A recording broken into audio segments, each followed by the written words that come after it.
Welcome. I'm glad you're here. My name is Felicity Ezewuike. Today we are going to the DRC, the Democratic Republic of Congo. They made headlines recently, filing a landmark case against tech giant Apple, accusing the company of complicity in the use of blood minerals, that's how they describe it, from conflict zones in its supply chain. The lawsuit alleges that Apple's sourcing practices have contributed to human rights abuses, child labor, and environmental degradation in the DRC. As the world's largest tech company, analysts say the case against Apple has far-reaching implications for the industry and beyond. It raises important questions about corporate responsibility, supply chain transparency, consumer responsibility, the future of sustainable sourcing practices, and the human cost of the global demand for technology. This is our discussion today. Joining us for a conversation on all the implications and perhaps the benefits, if any, is the Executive Director, Friends of the Congo, Maurice Carney. He joins us from Washington, D.C. Thank you for giving us your time. We appreciate it. Let's start with a brief understanding of what conflict minerals as mined in the DRC, explain it to us, and why they are controversial and frowned upon. Yes, thank you. It's a pleasure to be with you. Interestingly enough, I'm speaking to you from Washington, D.C., and conflict minerals originated in Washington, D.C. It's a product of a law that was passed by the United States Congress in 2010. They call it the Dodd-Frank Act. And as a part of the Dodd-Frank Act, there's a section in there, an amendment, 1502, which speaks to so-called conflict minerals, where publicly traded companies in the United States are required to declare whether or not there are any conflict minerals in their supply chain, in their SEC filings. And conflict minerals are basically tin, they call them the three T's, tin, tungsten, tantalum. Tantalum is a product of columbite tantalite. And then they also added gold. So this is the origin of the conflict minerals law in the United States that required public companies to trace the source of the minerals that go into their devices. And it's a product of a number of advocacy groups in the United States wanting to do something about the conflict in the Congo. And they believe that if militia groups were to be cut off from the sourcing or the funds that they gain from selling minerals, that would have an impact on the conflict, to try and actually abate the conflict or mitigate it. But there's a series of studies, including the U.S. government itself, just this past July in the Office of Management and Budget, that states that that law and the intended effects are actually not working and not really expected to work because there are a host of reasons why conflict unfolding in the east of the Congo, and the so-called conflict minerals is not the optimum path for bringing about any kind of stability or peace in the east of the Congo. So this just really brings into the question, why the Congolese government would pursue such a suit against Apple or any other tech company. Because interestingly enough, if they were to be wildly successful and win the suit and the charges that they bring against Apple, it's hard to see how that would have any kind of discernible impact.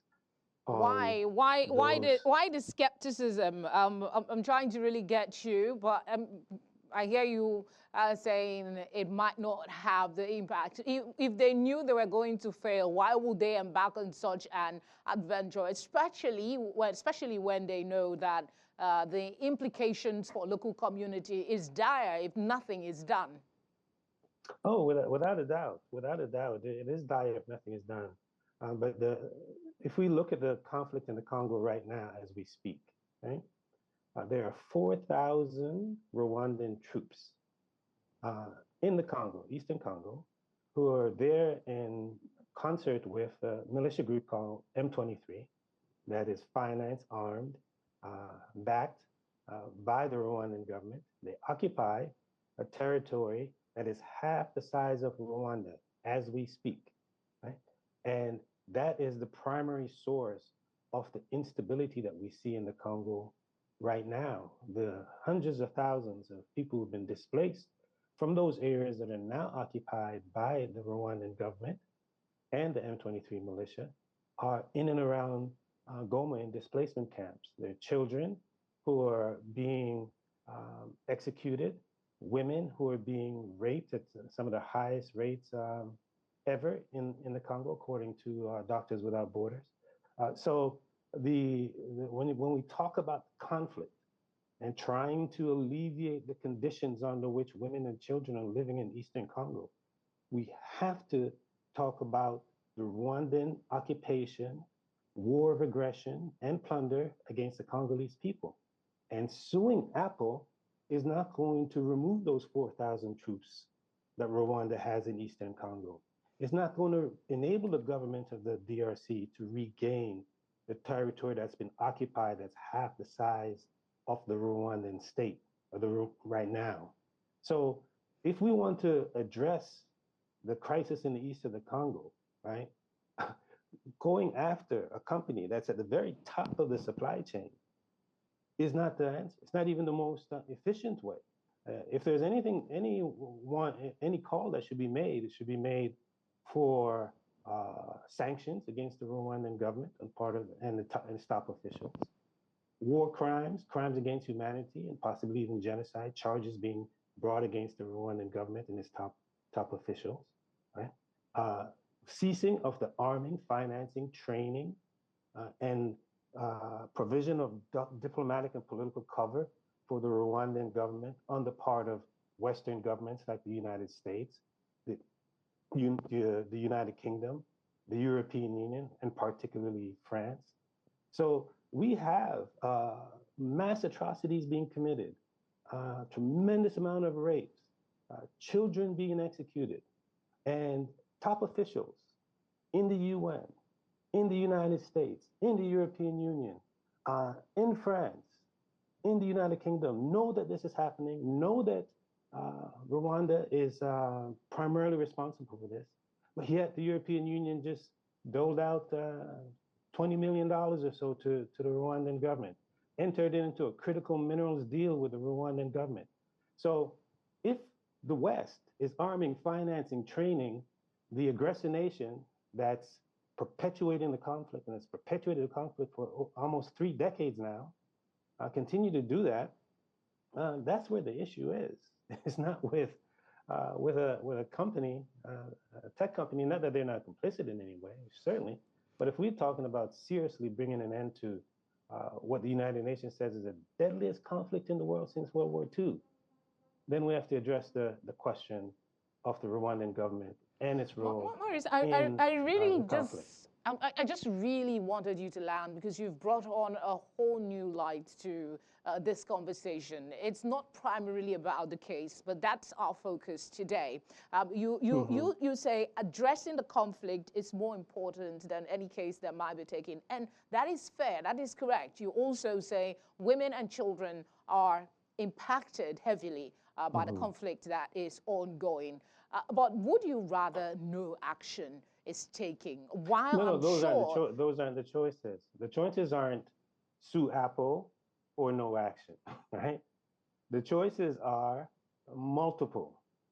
The African Union has impaneled or given charge to the president of Angola, João Lourenço, to mediate what they call the Luanda Accords to try and bring about peace in the east of Congo.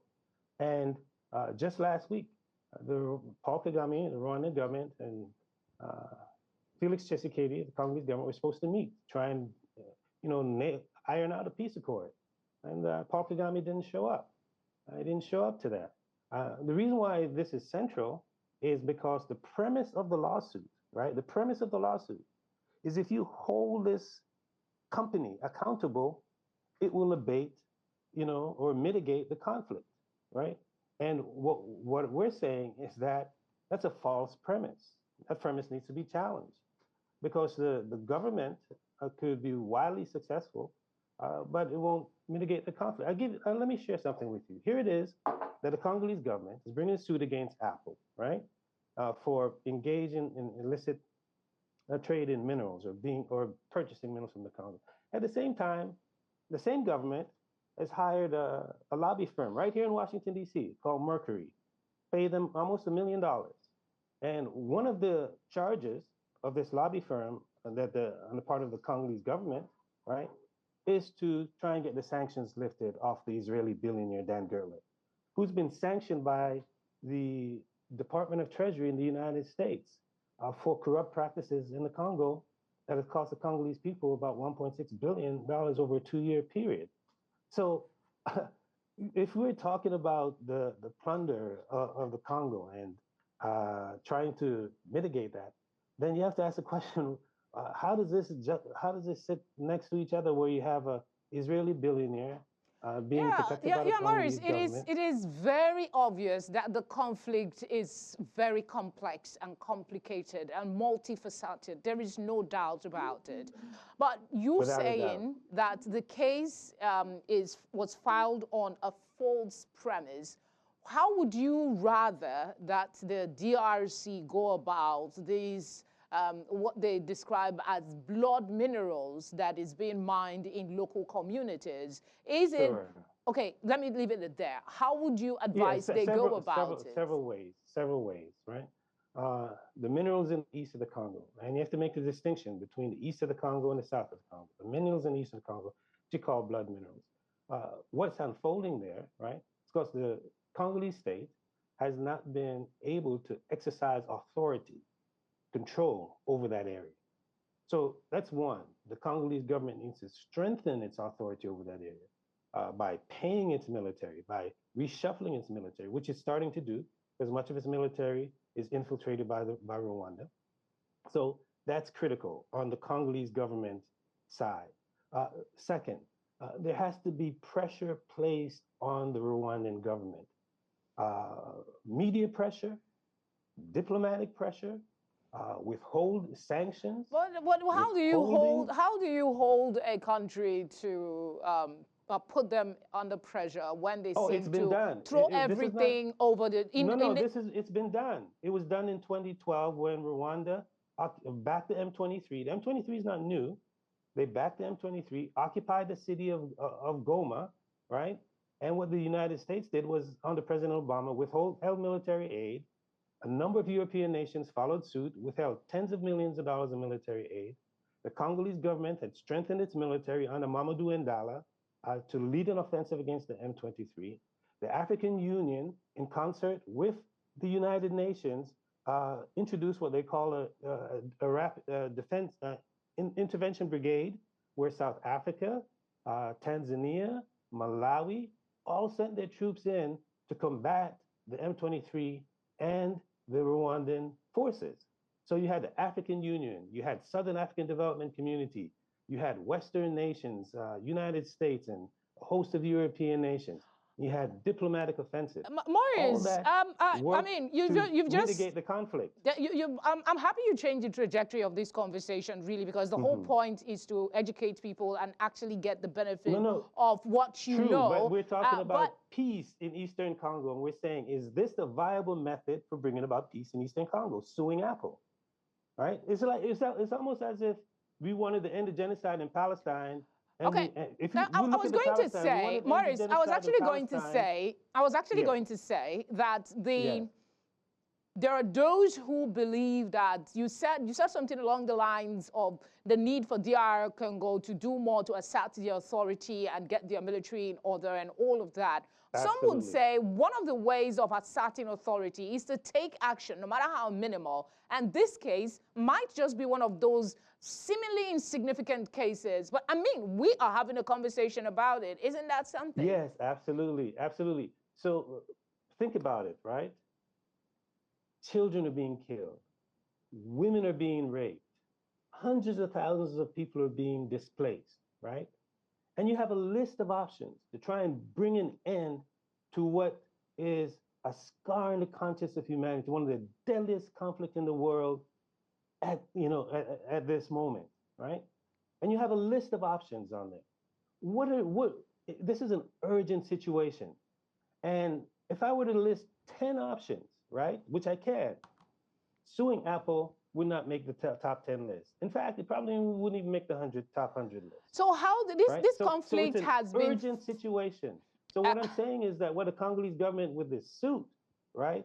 It's really more like it redounds to popular sentiment. It's a populist move, but it doesn't have it won't have any substantial outcome for those children, those women who are in the displacement camps in Eastern Congo that I visited in July, who are living in bestial conditions, tattered tents, on volcanic rock, no sanitation, no food, hardly any shelter, right? So we need to use this opportunity, as people are talking about Apple, to bring some seriousness into this discussion so that we can at least be on a path, right, to alleviate the tremendous suffering that's unfolding in Eastern Congo. It's not something to be taken lightly. And suing Apple is not on the top 10 list. There's a genocide unfolding in Palestine. What do we see the South African government do? Take the state of Israel to the International Court of Justice, to the ICC, right? So these are the steps that need to happen. so if these options we use this opportunity of the suit against Apple Maurice, to discuss the realities. Not to be a skeptic, but if these options have been on the table all these years, this is not a new conflict. It's one of the, right. I mean, if I'm correct, it's going on for almost 3 decades. Yes, it's one of the longest conflicts we've had in the continent. So what are we missing? Why is it that, when the solutions, is it a deliberate, would you say there is self-sabotage going on? What we're missing is the political will. The political will on the part of the Congolese government, the political will on the part of the African Union, the political will on the part of Western governments to do what is necessary to bring about an end to the conflict. But have they what actions have they taken so far, in your view, to even be in the conversation? As regards dealing with the conflict in the DRC, the AU, for instance, you talked about the brigades to combat the M23, but that doesn't seem to be working. No, it did work at the time. It did work at the time. The M23 were defeated, but what happened was they retreated back into Rwanda, retreated back into Uganda, and then Paul Kagame, at will, flipped the switch in 2021, right, to basically rehabilitate them in 2021. And in doing that, we see the rise of the conflict again. So it's not that we don't have the solutions. It worked we saw what it took in 2020, in 2012 and 2013, right, which I shared with you. The UN strengthening its mandate, the African Union initiating the intervention brigade that the Southern African Development Community got engaged around. The Western nations finally withholding military aid from the Rwandan government to the tune of tens of millions of dollars. The Congolese government giving some latitude to its military under Mamadou Ndala that led a robust offensive against the M23. So the formula is there. What is missing is a leadership across the board to build up on what was done, relatively successfully in 2012 and 2013. So you ask what's missing? That is what's missing. That type of political will. So does this then rubbish the AU really as being a toothless bulldog in the instance of trying to manage conflict on the continent? And is it perhaps time for other regional bodies to step up and maybe take leadership? Because as it stands, it looks like Rwanda is the one that is They have denied it severally, and several, No, no, please they stop. can't. I read the news, so I see that there Yeah, are times. I know you have to say that as a news person. No, no, I read the But news really, but you can't take where that I'm you can't trying to take that go with this, seriously. Maurice, where I'm trying to Yeah. go with this is, you know, there is this, it's like they go a step forward, it looks like there is a step forward, and then we have 100-step backward. So is it Right. time for us to maybe set aside the AU and look at other regional bodies and see what they can do to help the DRC in this instance, and perhaps push the international community to take more responsibility? Okay, so that was done, right, in 1998 when Rwanda and Uganda invaded the Congo, right? The Congolese president at the time, you know, Laurent Kabila, he reached out to the Southern African Development Community. Zimbabwe responded, Angola responded, Namibia responded, and they were able to beat back through military means the Rwandan and Ugandan offensive, which was backed by the United States and the West, right? So we've seen the Southern African Development Community step up. They've stepped up again. Right now, as we speak, South African soldiers are dying in the Congo, right? SADC has got South Africa and Malawi in the Congo, and they may have Tanzania as well, but definitely South Africa and Malawi. I don't think it's a question of the AU stepping us. I think it's a question of putting pressure on the AU for them to do more, and they have little by little, because when the Southern African Development Community sent its troops, soldiers in to combat the M23 in Eastern Congo, and the Rwandan soldiers, Rwanda protested at the African Union, right? They wrote, they've issued a communique saying the African Union should not support this, and the African Union didn't fold. They stood their ground and said, well, SADC belongs in the DRC to try and help bring about some stability. So we just need to continue to put pressure on the African Union, continue to encourage the Southern African Development Community to do what it's doing, put pressure on the Congolese government for it to be more sophisticated, more intentional, more robust, not just declarations, but really concrete action. So pressure ought to be placed on the Congolese government. And I think, you as a media person, CTN, an amazing news outlet, address the matter in this way, it can help to make a difference, right? All right, So but there are other actions that can go along with the suggestions that you're making, and some persons will argue. Yeah, but suing that Apple hold on, Maurice. Hold on, Maurice. Some people, Maurice, people will argue that the case that DRC is bringing against Apple might seem mundane, but on the off chance that something happens with this case, because the part of the conversation we were bringing on was illegal mining and the implications for the people. The wealth is not coming to the people, it's going out. And it's how technology is exploiting the DRC for, other countries. So the question is trying to hold some of these big organizations responsible for some of the actions that are being taken that are affecting local communities. It's one step, no matter how minor. So just let's look at a scenario. Maurice, let me land. Just look at a scenario where something comes out of this case. What would be the implication for other organizations? Yeah, absolutely. These companies should be held accountable. We were in collaboration with the international rights advocates here in Washington, D.C., who brought a lawsuit of their own against 5 tech companies, Apple, Tesla, right, Microsoft, Google, and Dell, for utilizing or sourcing minerals from the Congo that was tainted by child labor, right? We were in support of that. We mobilized around that. And incidentally, that suit was launched in 2019. And we didn't hear a peep from the Congolese government. The Congolese government didn't come out and say, oh, we support the suit. Congolese government didn't say, oh, we need to find. This suit was made on behalf of the 16 Congolese children and their families, which, even though the District Court of Appeals in Washington, D.C. ruled in favor of the companies, they said that the plaintiff had standing, right? But we didn't see the backing from the Congolese government around that. You ask where my skepticism come from. There was a suit that was in place for 5 years, and the Congolese government didn't say anything about it. Didn't submit any briefs, didn't join in support. And those children who haven't been compensated, we didn't see the Congolese government go out and seek them and say, hey, let's take care of these children, make sure their families are okay, make sure the villages are okay. They're exploited by these, tech companies. That didn't happen. We know who the children are. And, we're the ones who are mobilizing resources for those children who are party to the suit. They didn't get any support from Apple or any of the tech companies. They haven't gotten any support from the Congolese government. So that's where the skepticism comes into play, in part, right? So no doubt, these companies all along the supply chain, right, from Apple at the top, right down to Glencore, Ivanhoe Mines, China Molybdenum, all ought to be held accountable for the exploitation of the resources in the Congo.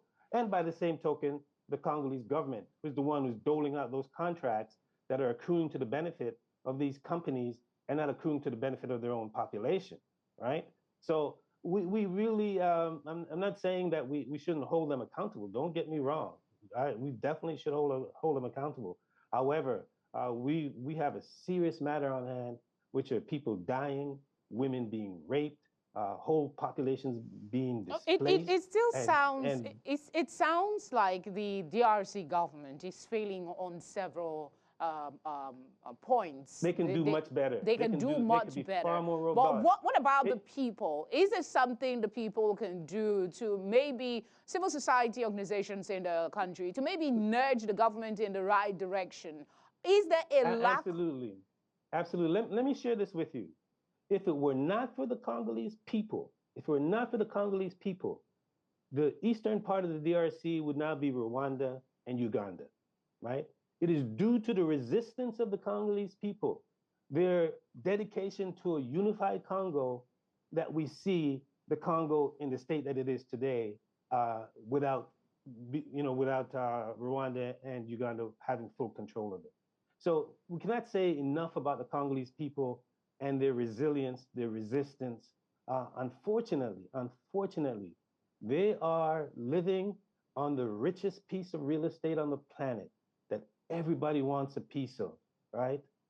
Strategic minerals that are vital to major industries in the West. When Joe Biden just went to Angola and he talked about the Lobito corridor, the reason why you can talk about Lobito corridor is because it's the minerals that's in Kolwezi that's going to be shipped out along that rail line out to the West. When the European Union, the G7, the United States invested billions of dollars to get access to critical minerals under what they call their Partnership for Infrastructure and Investment, right? So there's a geostrategic battle that's unfolding in the heart of the African continent that continues to unfold, and the Congolese people are the victims of this. So I cannot say enough about the Congolese people in terms of their resilience, in terms of their resistance, in terms of their organizing. That's why we are mobilizing people to say, hey, the Congolese people they're on the front lines, whether on the front lines of the rainforest, the front lines of the conflict, the front lines of mining areas. They're putting in the work, they're organizing, they're resisting. And we need to mobilize support for them so that they can be even stronger, that they can get to a point where they could hold their government sufficiently accountable that would lead to a sustainable path, for peace and stability in the country. So I cannot say enough about the Congolese people in terms of what they've done in these past 3 decades, in spite of the horrendous situation that they've been trapped in. I mean, thank you for shedding light on that. Then again, more will still be demanded because there is not yet in Uhuru. There is always something to be fixed. So what would you advise? Speaking of seeing that we're on Nigerian television, I think when you say more can be demanded, I think more can be demanded from the African people for them to be clear about what's unfolding in the Congo, that this is not the fault of the Congolese. Coming out of independence, right? Coming out of independence, what we saw from African leadership and African people across the board was a rallying around the Congo, right? Kwame Nkrumah of Ghana, right? Sekou Touré of Guinea, Modibo Keita of Mali. They all saw Congo as central to the United States and future of African continent. What we see today with these so-called Pan-Africanists, the likes of Paul Kagame, the likes of Yoweri Museveni, is that they've ravaged the Congo on behalf of Western powers and those very Western corporations that we see the Congolese government suing. So African people need to stand up and say, listen, Paul Kagame, as long as you're killing women and children in the Congo, you can't come to Nigeria and pretend that you're an African leader that ought to be emulated. Yoweri Museveni, there's no way you can stand up and talk about Pan-Africanism while Congolese people, women and children are suffering and being raped. And by the way, the Congolese government brought Uganda to the International Court of Justice in 2005. The Court of Justice ruled that Uganda owes Congo billions of dollars in reparations. It was negotiated and negotiated down. So when I'm talking about these issues, it's not like this has come from friends of the Congo. Maurice, I think at the heart of your submission is the fact that Africa as a whole has a leadership problem. One that seems to defy all efforts to address it. I think that if we can get it right with leadership, like you said, the political will, half of our problems will be solved. I'm afraid that's all the time we have. Well, thank you. You've given me plenty of time. I really appreciate it. Thank you for allowing me to. It's been really very insightful speaking with you, actually. Very educative speaking with you. Thank you for your time. Thank you.